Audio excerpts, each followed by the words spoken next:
Hello friend, welcome success Netra. और जो आज है हमारा हमारा जो हमारी सीरीज है एवरग्रीन टॉपिक की, उसका लेक्चर नंबर 3 रहने वाला है। इसमें हम बात करेंगे ओनर किलिंग के बारे में। तो आज का जो लेक्चर है उसमें हम क्या क्या डिस्कस करने वाले हैं, पहले देख लेते हैं जो ये लेक्चर है किस पॉइंट व्यू से आपके लिए इंपॉर्टेंट रहने वाला है। सबसे पहली बात, अगर आप बात करें प्रीलिम्स की एग्जाम की, तो प्रीलिम्स एग्जाम में इससे क्वेश्चन आने के चांसेस बहुत ज़्यादा कम है। यहाँ पे अगर आप बात करते हैं मेंस आंसर राइटिंग के बारे में, तो इस लेक्चर को आप चाहे बात करें वुमेन एम्पावरमेंट की या क्राइम अगेंस्ट वुमेन की, इन दोनों टॉपिक के अंदर आप इस लेक्चर को इंक्लूड कर सकते हैं। एंड अगर आप बिलोंग करते हैं नॉर्दर्न इंडिया पार्ट से, नॉर्दर्न इंडिया में इंटू से आप बिलोंग करते हैं यूपी से, आप बिलोंग करते हैं हरियाणा से, आप बिलोंग करते हैं पंजाब से या फिर राजस्थान से, तो अगर आप इन एरिया से बिलोंग करते हैं देन इसकी पॉसिबिलिटी है कि जब आपका पर्सनैलिटी टेस्ट हो या फिर आपका इंटरव्यू हो तो यहाँ से आपसे क्वेश्चन बन जाए। तो इस आपकी मेंस आंसर राइटिंग के पॉइंट ऑफ व्यू से और आपकी पर्सनैलिटी टेस्ट के पॉइंट ऑफ व्यू से ये लेक्चर इंपॉर्टेंट रहने वाला है। तो आज के लेक्चर में हम जो डिस्कस करेंगे, सबसे पहले हम इंट्रोडक्शन कि आपका जो ऑनर किलिंग है वो क्या होती है। सेकंड, हम डिस्कस करेंगे जो ऑनर किलिंग है उसके पीछे रीज़न क्या है, कि ऐसे मेन कारण क्या है जिनकी वजह से जो ऑनर किलिंग्स हैं वो की जाती है। फिर जो हमारे पास में डाटा, जो हमारे पास में आंकड़े अवेलेबल है ऑनर किलिंग को लेके, कि वर्ल्ड मतलब इंडिया के अंदर में किस स्टेट के अंदर में कितने आंकड़े हैं, कितनी ऑनर किलिंग हो रही है as per data of NCRB यानी कि नेशनल क्राइम रिकॉर्ड ब्यूरो के आंकड़ों के अनुसार कितनी ऑनर किलिंग हो रही है, और जो आपके इंटरनेशनल जो बॉडीज़ हैं उनके अनुसार वर्ल्ड वाइड कितनी ऑनर किलिंग्स पर ईयर की जाती है, उस डाटा के बारे में हम बात करेंगे। नेक्स्ट हम बात करेंगे कि जो ऑनर किलिंग है ये मैटर कंसर्न क्यों है, यानी कि ये इतना अहम मुद्दा क्यों है, कि ये चिंता का विषय क्यों है, इसके बारे में हम बात करेंगे। और आपको ऑनर किलिंग को रोकने के लिए जो गवर्नमेंट ऑफ इंडिया कि जो कुछ इनिशिएटिव हैं और जो हमारे जो आपकी IPC है यानी कि इंडियन पेनल कोड है, जो उसकी अंदर जो प्रोविजंस हैं, जो लॉ हैं, वो कौन कौन से हैं उसके बारे में हम बात करेंगे। एंड देन हम देखेंगे वे फॉरवर्ड, यानी कि ऑनर किलिंग को रोकने के लिए हमारे प्रयास क्या क्या हो सकते हैं। तो इन सब टॉपिक पे, इस टॉपिक के बारे में, इन सब चीज़ों को हम डिस्कस करने वाले हैं। तो चलिए देख लेते हैं। अगर सेम मैं आपको बता दूं, अगर आप हमें फॉलो करना चाहते हैं यूट्यूब, इंस्टाग्राम, ट्विटर या टेलीग्राम पर, हर जगह हमारा सेम हैंडल है @सक्सेस नेत्रा, आप हमें फॉलो भी कर सकते हैं। और अगर आपकी कोई क्वेरी है या सजेशन है हमारे लेक्चर के रिगार्डिंग, देन आप हमें मेल भी कर सकते हैं successnetra@gmail.com पर। आपके जो सजेशंस हैं उनको डेफिनेटली कंसिडर किया जाएगा। तो चलिए शुरू करते हैं। अगर हम बात करते हैं ऑनर किलिंग, ऑनर किलिंग से हमको जो इसका वर्ड है ऑनर, इसी से अगर हम बात करें तो ऑनर का मतलब होता है आपका सम्मान, यानी कि अपने सम्मान की रक्षा के लिए, अगर मतलब अपने सम्मान की रक्षा का हवाला देते हुए किसी भी इंसान का मर्डर, किसी भी इंसान की या किसी भी कपल की जो किलिंग की जाती है उसको बोलते हैं ऑनर किलिंग। यानी कि honour killing are the pre plan murder of which caste, social believes, religion are the main sources. यानी कि ऑनर किलिंग ऐसे प्री प्लान मर्डर की कैटेगरी में आता है। यानी कि प्री प्लान मर्डर कैसा होता है कि एक तो आपने कर दिया इंटेंशनल मर्डर, यानी कि कोई भी हीट ऑफ द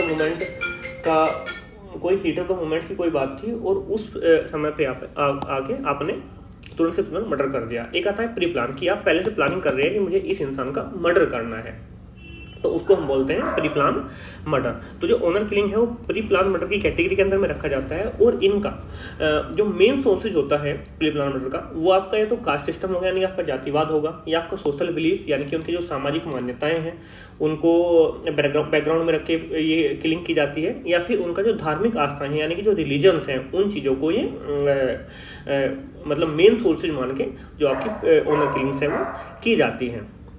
एंड जो ऑनर किलिंग होती है वो होती क्या है? Honour killing is the murder of an individual और कपल आइदर मेल और फीमेल बाय खाप पंचायत और आइदर बाय आउटसाइडर और a family member on the name of protecting the dignity and honour of themself, their family, religion और caste. अगर मैं in simple word बात करूं कि जो ऑनर किलिंग है वो आपका हो सकता है किसी कपल, यानी कि कोई मेल और फीमेल है, वो मैरिड है, अनमैरिड है, या किसी रिलेशनशिप के अंदर में है, उसकी हम बात करें तो उसकी किलिंग, या फिर किसी इंडिविजुअल, यानी कि या तो हमने मेल की किलिंग कर दी या फिर हमने फीमेल की किलिंग कर दी, मर्डर कर दिया उसको, उसका मर्डर।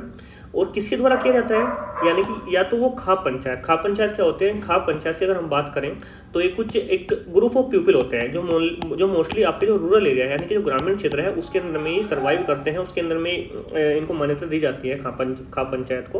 और इनमें कुछ लोग होते हैं और वो डिसीजन दे देते हैं कि भाई ये हमारे समाज के या फिर हमारे धर्म के हिसाब से गलत है, ये हमारे समाज के या धर्म के हिसाब से सही है, और इसकी जो सजा है वो ये होनी चाहिए। तो जो खाप पंचायत है वो कोई खाप पंचायत के द्वारा कोई भी डिसीजन दे के किसी मेल या फीमेल या कपल की जो किलिंग होती है उसको ऑनर किलिंग की कैटेगरी में हम रखेंगे। सेकंड, ये किलिंग हो सकती है किसी आउटसाइडर के द्वारा, यानी कि हमारी फैमिली का वो मेंबर हो भी सकता है या फिर हमारी फैमिली का मेंबर नहीं भी हो सकता है, तो उसके द्वारा किलिंग की जाती है। और जो जब इनसे कारण पूछा जाता है कि आपने ये किलिंग क्यों की है, तो ये इसका एक तरह से अपना जो अपनी साइड रखते हैं, तो ये बोलते हैं कि हमने अपनी जो फैमिली है और अपना जो ऑनर है, अपना जो सम्मान है, उसकी रक्षा करनी है, अपनी फैमिली की जो डिग्निटी है उसकी रक्षा के लिए हमने इस किलिंग को किया है। इसके साथ साथ में अपनी फैमिली के साथ साथ अपने रिलीजन और कास्ट, यानी कि अपनी फैमिली, अपने रिलीजन और अपनी कास्ट की जो डिग्निटी और उसका जो ऑनर है उसकी रक्षा के लिए इन्होंने ये किलिंग की है। यानी कि इनके हिसाब से कोई भी कपल था, कोई भी मेल था या कोई भी फीमेल था, उसने कोई ऐसा काम किया था जो उनके रिलीजन को, उनकी कास्ट को या उनके धर्म को या उनके परिवार की जो डिग्निटी है, जो सम्मान है, उसको ठेस पहुंचा रहा था, तो उसकी रक्षा के लिए उन्होंने जो ऑनर किलिंग है वो की है। तो ऐसे सारे क्राइम जो अपने फैमिली, अपने रिलीजन, अपने कास्ट, उनकी डिग्निटी और ऑनर के सम्मान के लिए किसी भी फैमिली के सदस्य के द्वारा या फिर किसी बाहर के सदस्य के द्वारा या फिर खाप पंचायत के द्वारा कोई किलिंग की जाती है, तो उसको हम रखेंगे ऑनर किलिंग की कैटेगरी के अंदर। In most of the cases it involves murder of woman or a girl by a male family members due to believe that the victim has brought dishonor same upon the family name, reputation and prestige। Same चीज हो गई कि most of the case, मतलब ये इसके अंदर वैसे पूरी फैमिली भी कई समय पे इन्वॉल्व रहती है, जो हमारी जो एक रूढ़िवादी जो विचारधारा है उसको जो सपोर्ट करते हैं। इसके अंदर जरूरी नहीं सिर्फ मेल ही होंगे, लेकिन जो मेल का रेशियो है वो अधिकतर है। यानी कि अगर हम इसको कंसिडर करते हैं तो मोस्ट ऑफ द केसेस के अंदर में क्या होगा कि इनके अंदर में जो हत्या की जाएगी तो किसी महिला की जाएगी, यानी कि मैरिड वुमेन, या फिर किसी गर्ल की, यानी कि अनमैरिड वुमेन की हत्या की जाती है मेल फैमिली मेंबर के द्वारा में। और वो इसके जो एवज में अपना जो व्यू रखते हैं, बोलते हैं कि जो इस महिला ने या फिर इस लड़की ने हमारी जो परिवार है उसके नाम पर, उसकी रेपुटेशन पर, उसकी प्रेस्टीज के ऊपर में डिसऑनर का काम किया है, यानी कि उसके सम्मान को इसने ठेस पहुंचाई है। तो सेम चीज़ है, मतलब मेल फैमिली मेंबर के द्वारा मोस्टली ये डोमिनेटेड होती है और उसके अंदर वुमेन या फिर गर्ल जो है उनको कहीं ना कहीं सफ़र करना पड़ता है। इसी के साथ में जो हमारी जो ऑनर किलिंग है, ये हमारी जो सोसाइटी है उसका जो पैट्रियोटिकल माइंडसेट है, यानी कि जो पितृसत्तात्मक समाज है उसकी विचारधारा को ये शो करती है। कि मतलब पितृसत्तात्मक समाज का मतलब क्या है कि जहाँ पे जो जितने भी डिसीजन हैं वो सब एक मेल फैमिली मेंबर के द्वारा लिए जाते हैं, जहाँ पे वुमेन फैमिली मेंबर को इतनी ज़्यादा रिस्पेक्ट या इज्जत या फिर उनको डिसीजन मेकिंग में उतना उनका इन्वॉल्वमेंट इतना ज़्यादा नहीं रहता है। तो हमारी सोसाइटी का जो पैट्रियोटिकल माइंडसेट है उसको ये शो करता है। और इसी के साथ साथ ये it is condemnable behavior of the members who prioritize the purity of the family custom, social respect over the life of one। अगर हम बात करें जो ओनर किलिंग का एक बिहेवियर है, ये निंदनीय अपराध है, इसकी निंदा होनी चाहिए, मतलब नहीं होना चाहिए सोसाइटी के अंदर। और ये ऐसे लोगों के द्वारा किया जाता है जो किसी भी इंसान की लाइफ से ऊपर रखते हैं अपनी फैमिली की प्रायोरिटी को, अपने जो उनके रिचुअल्स है, उनके जो कस्टम है, उनकी जो सोशल रेस्पेक्ट है, उसको अब किसी भी इंसान की लाइफ से ऊपर रखते हैं। तो ये अधिकतर उन लोगों के द्वारा किया जाता है। आई थिंक आपको इन इंट्रोडक्शन ब्रीफ में क्लियर हो गया होगा कि जो ऑनर किलिंग है वो क्यों होती है, क्या होती है, किसके द्वारा की जाती है और जो करते हैं उनके पीछे उनका माइंडसेट क्या होता है। अब चलते हैं नेक्स्ट स्लाइड के ऊपर। सेम यहाँ पे आपके लिए हिंदी में टाइप हो गया है ताकि आपको ईजी रहे समझने में। अगर हम बात करें reasons to honour killing, mainly जो इसका मेन रीजन आता है जो मुझे देखने को मिलता है कि इसके पीछे एक जो मेन रीजन है, मतलब अगर इसके पीछे 100 रीजन है तो 100 में से जो आपका 85% जो रीजन वर्क करता है वो आपका होता है इसका पैट्रियोटिकल माइंडसेट, यानी कि पितृसत्तात्मक समाज। हमारा जो पितृसत्तात्मक समाज है, patriarchal society deeply rooted believe that women are object, property and commodity of women are not treated as human beings and also they are not entitled to dignity and rights equal to those of men। यानी कि हमारी पैट्रियोटिकल mindset है उसके अंदर में एक deeply rotted belief है, उनकी जड़ों में ये मतलब एक मान्यता समा गई है कि जो वुमेन है, जो फीमेल ऑब्जेक्ट है वो हम पे डिपेंडेंट है और उनको ट्रीट करते हैं ये लोग एक ऑब्जेक्ट की तरह, एक वस्तु की तरह, अपनी प्रॉपर्टी की तरह या फिर कमोडिटी की तरह।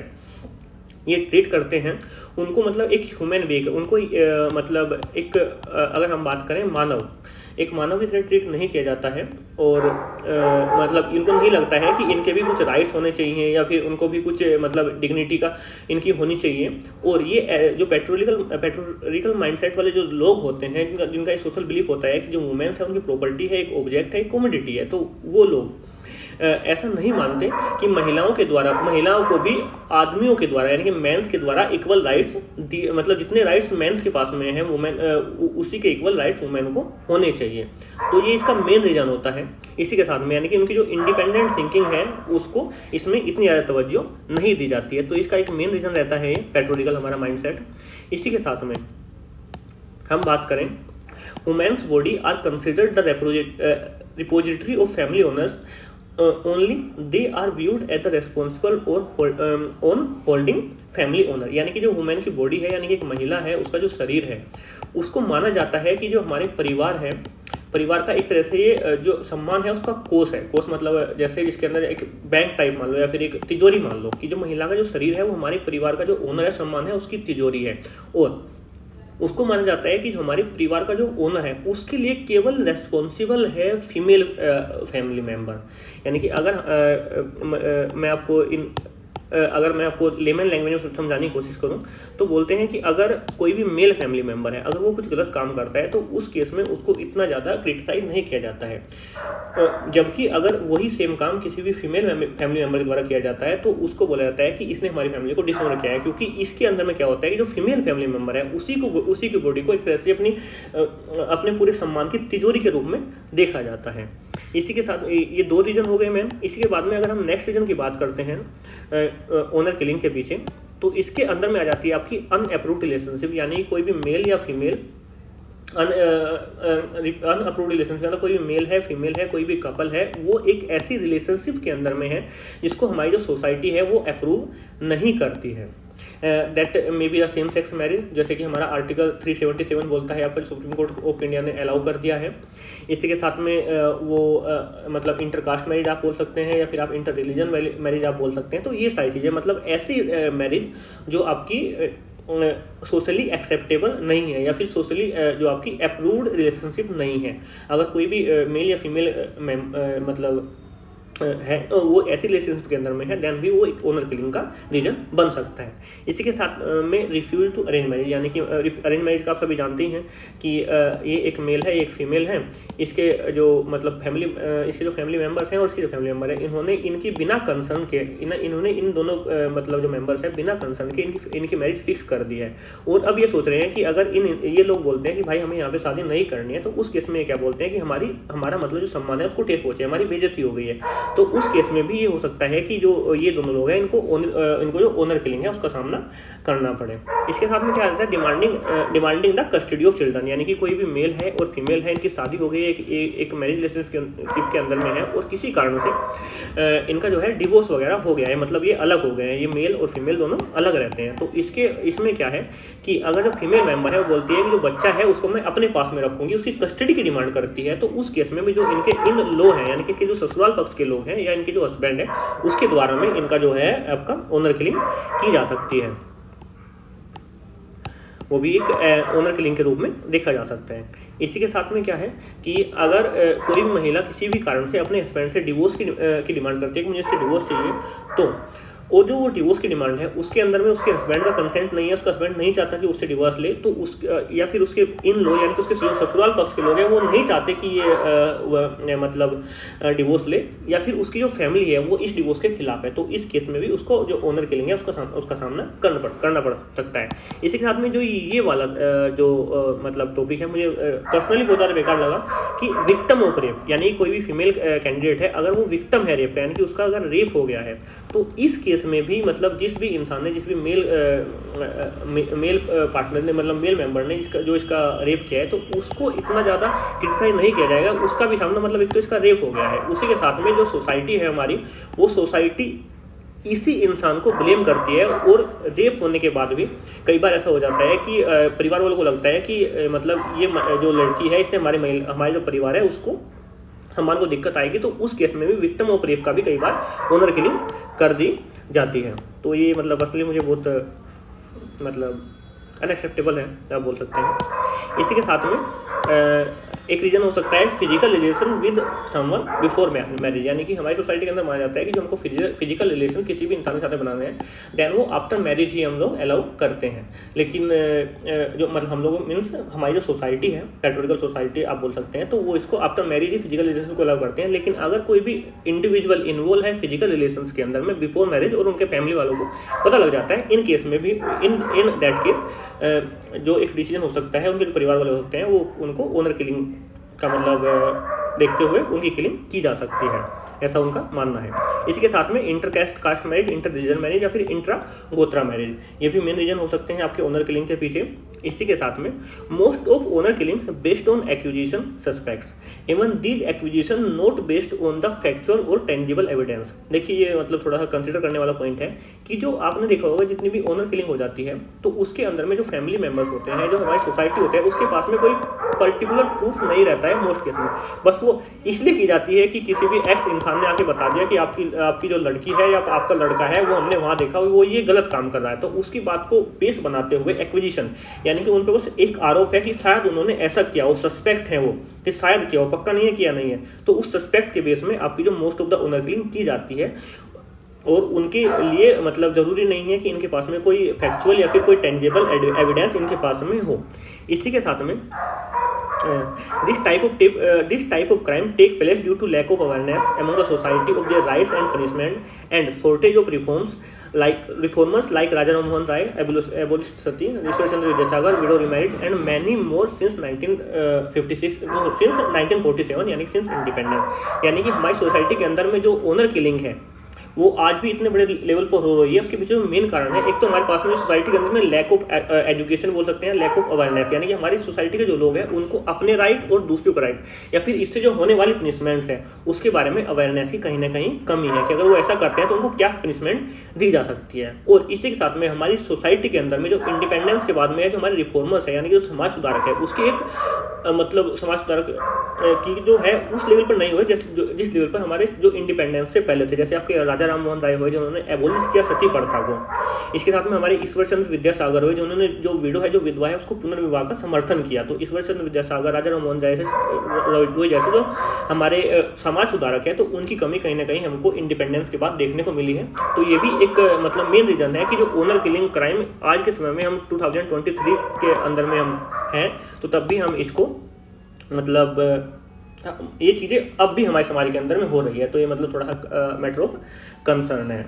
आई थिंक आपको क्लियर हो गया होगा कि जो आपकी ओनर्स किलिंग्स है उसके पीछे क्या क्या रीज़न होते हैं। सेम यहाँ पे आपके लिए हिंदी में भी आपका टाइप हो गया है। इसी के साथ में अगर हम स्टेटिक्स की बात करें, यानी कि अगर हम बात करते हैं आंकड़ों की, तो जो आपकी United nation population fund report है, तो उसके द्वारा बताया गया है कि हमारी मतलब पूरे वर्ल्ड के अंदर अप्रोक्स 5000 किलिंग होती है एनुअली, यानी 5000 जो मतलब इंडिविजुअल हैं उनकी किलिंग कर दी जाती है नेम ऑफ ओनर, यानी कि ओनर किलिंग के रूप में, यानी कि अपने सम्मान की रक्षा का हवाला देते हुए लगभग 5000 लोगों की किलिंग की जाती है। इसका जो सोर्स है वो ब्रिटानिका है। और इसी के साथ में अगर हम बात करें most of the owner killings report in northern region of India, mainly in state of Uttar Pradesh, Punjab, Rajasthan and Haryana. अगर हम बात करते हैं ओनर किलिंग की, तो मेनली रिपोर्ट की जाती है आपकी नॉर्दर्न पार्ट के अंदर, मतलब जो हमारी कंट्री है उसका नॉर्दर्न रीजन, यानी कि आप बात कर सकते हैं उत्तर प्रदेश की, आपके पंजाब की, राजस्थान या हरियाणा, इन मतलब इन केसेस के अंदर इन आपके स्टेट्स के अंदर में जो ओनर किलिंग्स हैं वो आपको अधिकतर देखने को मिलेगी। और जो ये रिपोर्ट है जो हमारे पास में 5000 का आंकड़ा है या फिर हमारे पास में ये आंकड़ा है, ये एक हमारे पास में ऐसा आंकड़ा है जो रिपोर्टेड केस है। इसके अंदर में एक मतलब अगर आप बात करें तो 10 में से क्या आप बोल सकते हैं कि 20 में से आपका एक केस मुश्किल से रिपोर्ट होता है, क्योंकि जो ये क्राइम किया जाता है मोस्टली किया जाता है इनके जो फैमिली मेम्बर्स के द्वारा। तो इनका पक्ष रखने वाला यहाँ पे कोई भी नहीं होता। तो most of the cases are under reported. तो ऐसे बहुत सारे केसेस हैं जो आज तक रिपोर्ट ही नहीं किए जा सकते। देन आप इस इशू की ग्रेविटी समझ सकते हैं कि कितना ज़्यादा ये मतलब कंसर्न वाला है कि हमारे पास में जो मतलब जो डाटा अवेलेबल है वही इतना मतलब ज़्यादा है, और जो डाटा है वो मतलब मुश्किल से 5% भी नहीं होगा टोटल डाटा, क्योंकि लगभग 95% केसेज हैं वो अंडर रिपोर्टेड हो जाते हैं, उनको रिपोर्ट ही नहीं किया जाता है, क्योंकि उसके अंदर में जो उनके पक्षधर होते हैं या फिर उनके जो खिलाफ होते हैं उनके फैमिली वाले ही होते हैं। तो अपनी फैमिली के ही बंदे होने के कारण उनका जो है ये केस रिपोर्ट भी नहीं किए जाते हैं। किए जाते हैं। अगर हम बात करें, ये आपका टाइम्स ऑफ इंडिया से लिया गया है, यहाँ जो ये सोर्स जो ये है आपका आंकड़ा है। अगर हम बात करें 2016 के अंदर टोटल 77 हमको जो ओनर किलिंग देखने को मिली है।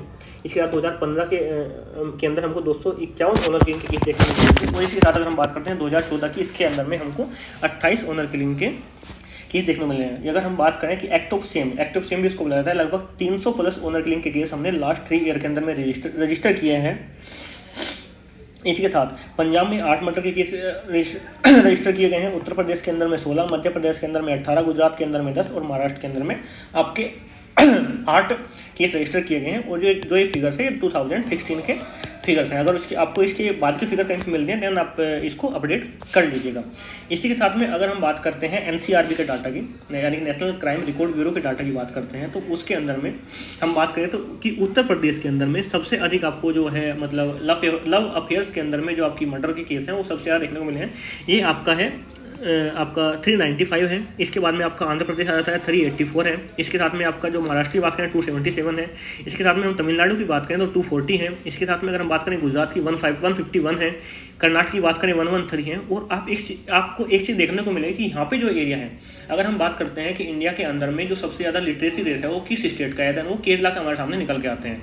तो हमारा जो लिटरेसी रेट जैसे जैसे बढ़ रहा है, तो हमारे पास में जो है ओनर क्राइम के जो केसेज हैं वो कम आपके होते हुए नजर आ रहे हैं। जैसे आप देखेंगे जो आपका केरला है, जहाँ पे हाईएस्ट लिटरेसी रेट है इंडिया के अंदर में, वहाँ पे जो आपके जो एक क्राइम के का आंकड़ा है, जहाँ उत्तर प्रदेश के में ये आंकड़ा 395 तक पहुँच जाता है, वहीं आपका जो ये आंकड़ा है केरला के अंदर सिर्फ आपका 6 है, यानी कि 1 डिजिट के अंदर में आंकड़ा है। तो आपका जैसे जैसे लिटरेसी रेट हमारी कंट्री का बढ़ेगा, देन ये जो क्राइम्स है ये ऑटोमेटिकली हमारे कम होते रहेंगे। आई थिंक आपको जो स्टेटिक्स है, जो आंकड़े हैं, इसके बारे में एक ब्रीफ ओवरव्यू आपको मिल गया होगा कि जो ये इशू है कितना क्रिटिकल है।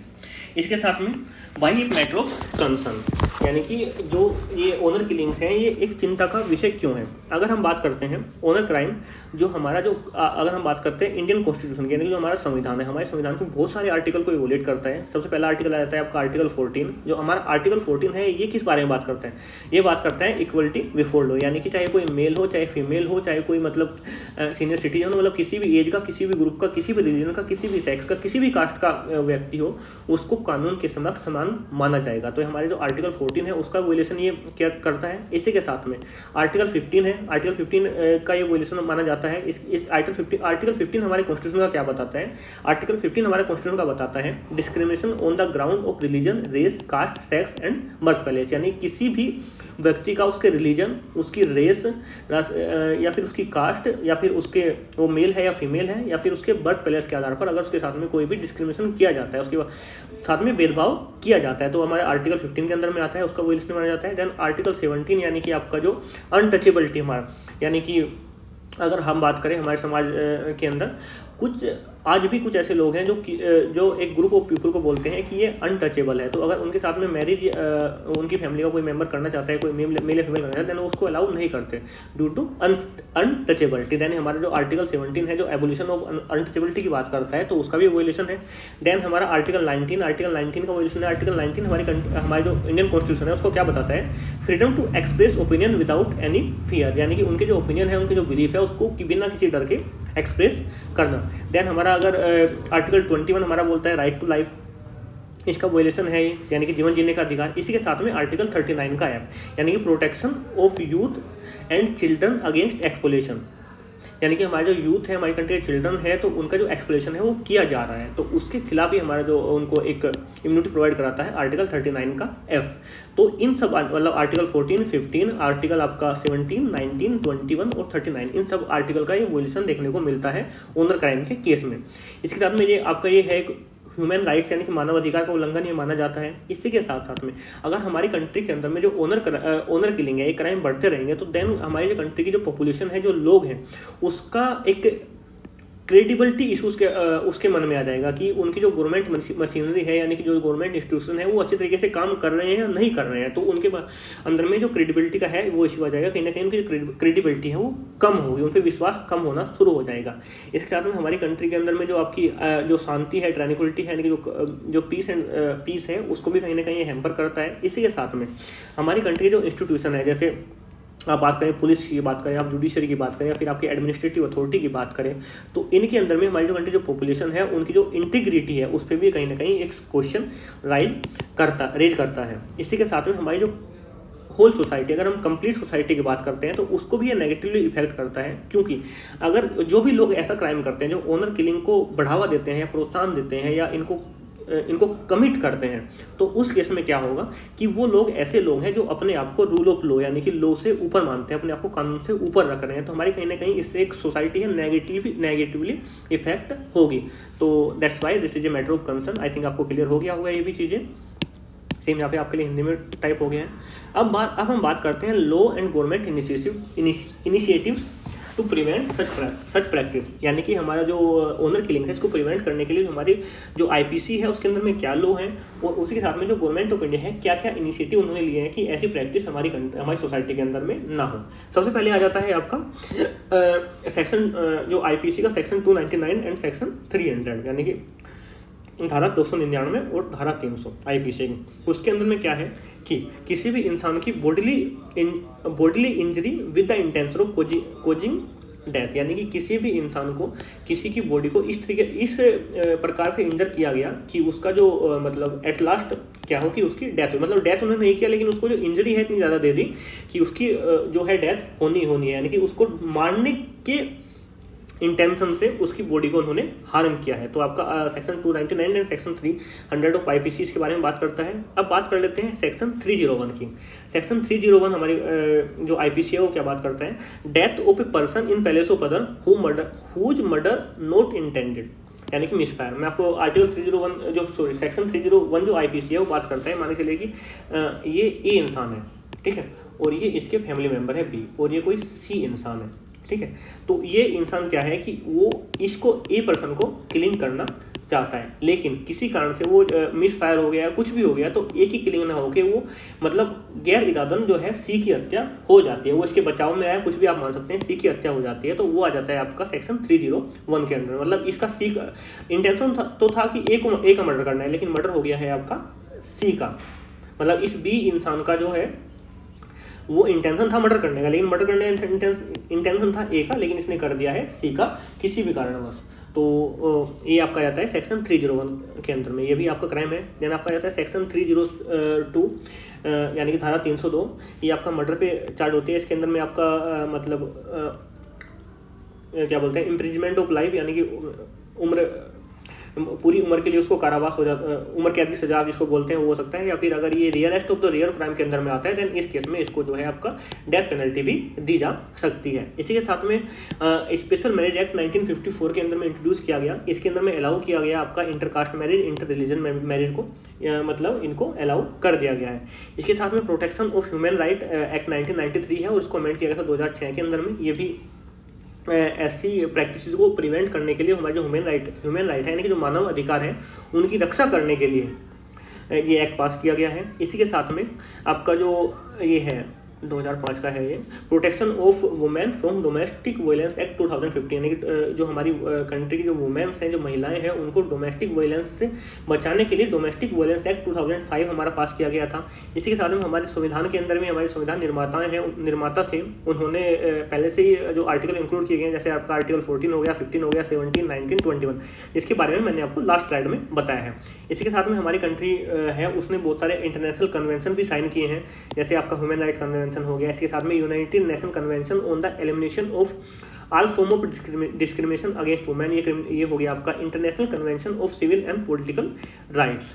तो ये कुछ इंटरनेशनल लेवल पर हमने कुछ कन्वेंशन साइन किए हैं, ताकि मतलब इन जो ये प्रैक्टिसेस हैं इनको इंटरनेशनल लेवल पे भी कहीं ना कहीं हम कम करें। इसके साथ में एससी और एसटी एक्ट 1989 का इंट्रोड्यूस किया गया था। इसी के साथ में prevention of the crime in the name of honour and tradition bill 2010, यानी कि क्राइम एक ये बिल लेके आ गया था, prevention of crime on the name of honour bill 2010, ये इंट्रोड्यूस किया गया था। इसके अंदर में क्या है कि जो ये प्रोविज़न है कि आपकी जो खाप पंचायत है या किसी भी उसके फैमिली मेम्बर्स हैं, अगर कोई एडल्ट कपल है तो उसकी शादी के मैटर में वो इंटरफेयर नहीं कर सकते हैं। तो ये आपका एक बिल था। आई थिंक आपको जो गवर्नमेंट के इनिशिएटिव हैं और जो रोल है उनके बारे में एक ब्रीफ आइडिया मिल गया होगा। सेम यहाँ पे आपके लिए हिंदी में भी टाइप हो गया है। अब बात करते हैं इसके अंदर में वे फॉरवर्ड क्या हो सकता है, यानी कि ऐसे क्राइम को कम करने के लिए आगे क्या क्या सजेशन हो सकते हैं, हम क्या क्या सुधार कर सकते हैं अपनी सोसाइटी के अंदर। सबसे जो मेन चीज़ है, हमको जो अपनी कंट्री का जो लिटरेसी रेट है, यानी कि हमको जो अपनी एजुकेशन सिस्टम है उसको दुरुस्त करना होगा, यानी कि हमको जो एजुकेशन है उस पर फोकस करने की रिक्वायरमेंट है। जैसे आपने देखा कि जो केरला की बात है, जहाँ पे हम यूपी की बात करते हैं, यूपी के अंदर में 390+ में केस देखने को मिलते हैं। वहीं आपके जो केरला के अंदर में सिर्फ 6 केस आपको देखने को मिलते हैं ऑनर किलिंग के पर रिकॉर्ड्स। तो जहाँ पे लिटरेसी अच्छा मतलब जिस रेशियो में आपकी लिटरेसी इंक्रीज हो रही है, उस रेशियो में जो हमारे जो ये क्राइम्स हैं ये कम हो रहे हैं। तो हमको लिटरेसी रेट सुधारने की आवश्यकता है। इसी के साथ में जो आपका पॉलिटिकल रिप्रेजेंटेशन है वुमेन्स का, वो भी हमको इम्प्रूव करने की रिक्वायरमेंट है। पॉलिटिकल रिप्रेजेंटेशन से मतलब क्या है कि हमारे, चाहे हम ग्राम प्रधान की बात करें, चाहे हम आपकी विधायक की बात करें, चाहे सांसद की बात करें, तो उस लेवल पे भी अगर जो वुमेन है उसका जो रिप्रेजेंटेशन है वहाँ पे बढ़ेगा, तो उससे जो है वुमेन हमारी सोसाइटी के अंदर में एक सशक्त रूप में अपने जो विचार है उनको रख पाएगी। मोस्टली होता क्या है गांव के अंदर में मतलब कुछ सीट्स हैं जो रिजर्व होती हैं महिलाओं के लिए। तो उस केस में भी क्या होता है कि मतलब जो अगर मैं इनफॉर्मल रूप में बात करूं तो उसमें क्या होता है कि जो महिलाओं के नाम पे चुनाव लड़ा जाता है, वहीं पे जो बल्कि जो शासन चला रहा होता है, जो प्रशासन मतलब जो प्रधान का जो सारा काम कर रहे होते हैं, वो आपका प्रधान मतलब उस महिला का जो पति है या पिता है, वो इन सब चीज़ों को चला रहे होते हैं। यानी कि मतलब ऑन डॉक्यूमेंट्स पॉलिटिकल रिप्रेजेंटेशन होता है, लेकिन इन रियल डॉक्यूमेंट जो आपका पॉलिटिकल रिप्रेजेंटेशन है वो कहीं ना कहीं इसको कमी देखने को हमको मिलती है। जितनी भी आपकी इलीगल खाप पंचायत है उनको स्टैम्प आउट करना चाहिए, उनको मतलब बैन कर देना चाहिए एक तरह से, उनको मतलब रूल नहीं करने देना चाहिए। इसी के साथ में हमारे जो जेंडर इक्वलिटी है उसके जो प्रोग्राम्स हैं उनको चलाना चाहिए। और हमारी जो जेंडर इक्वलिटी है, यानी कि आपका जो मेल और फीमेल के बीच में जो समानता है, उस पर हमको फोकस करने के लिए जो अवेयरनेस प्रोग्राम है वो चलाने चाहिए। इसी के साथ में हमको जो ओनर किलिंग है उसके कंसिक्वेंसेस उसके जो क्या हो सकते हैं उसको भी एक वाइडली पब्लिक करना चाहिए। मतलब पब्लिक को उसके बारे में अवेयरनेस होनी चाहिए कि जो अगर आप ओनर किलिंग करते हैं तो उसके कंसिक्वेंसेस क्या हो सकते हैं, उसको जो परिणाम आपको क्या भुगतने पड़ सकते हैं। चाहे आप बात करें उसको सोशल मीडिया के थ्रू या फिर प्रिंट मीडिया के थ्रू या फिर आपका न्यूज़ चैनल यानी कि इलेक्ट्रॉनिक मीडिया के थ्रू भी आप इन चीज़ों को एक तरह से इंक्रेज कर सकते हैं। इसी के साथ में जो हमारा जुडिशियल सिस्टम है वो आपका तेज हो, जिससे कि जिनके साथ में भी ये चीज़ें हुई हैं उनको स्विफ्ट डिलीवरी मतलब जो जस्टिस है वो जल्दी से मिल सकें। इसी के साथ में मतलब ऐसे केसेस में क्या होते हैं कि जो भी आपके विक्टिम्स होते हैं उनको क्विक असिस्टेंट की रिक्वायरमेंट होती है। तो उनके लिए एक प्रॉपर एक हेल्पलाइन नंबर हम इशू कर सकते हैं जिससे उनको क्विक असिस्टेंट मिल सके। इसी के साथ में जो आपकी जो खाप पंचायत है जो इलीगल है उनको तो स्टैम्प आउट कर देना चाहिए, लेकिन कुछ ऐसी खाप पंचायत किसी भी एरिया रूरल एरिया में एग्जिस्ट करते हैं तो उनकी जो वैलिडिटी है उनको समय समय पर एग्जामाइन करना चाहिए। और उसी के साथ में अगर हम खाप पंचायत के अंदर में 1 या 2 मेंबर, अगर 5 मेंबर्स के अंदर में तो 1 या 2 मेंबर अगर हम फीमेल मेंबर की उनके इन्वॉल्वमेंट पे फोकस करें, देन भी जो ये इस तरह के क्राइम है वो रोके जा सकते हैं। यानी कि पार्टिसिपेशन इन मतलब वुमेन पार्टिसिपेशन इन खाप पंचायत, ये हम एक कदम इसमें उठा सकते हैं। तो आई थिंक आपको ये भी क्लियर हो गया होगा। सेम यहाँ पे आपके लिए हिंदी में टाइप हो गया है। एंड देन आज के लिए इतना ही। Thanks for watching and if like keep supporting and give your feedback in comment box please. और अगर आप इनको इस लेक्चर की PDF चाहिए देन आप हमें टेलीग्राम चैनल से ले सकते हैं। हमारा टेलीग्राम चैनल है @successnetha। और इसी के साथ इस लेक्चर की जो PDF है उसका ड्राइव का लिंक भी आपको डिस्क्रिप्शन बॉक्स में मिल जाएगा, वहाँ से भी जाके आप इस लेक्चर की PDF डाउनलोड कर सकते हैं। तो आज के लिए इतना ही, मिलते हैं बहुत जल्द।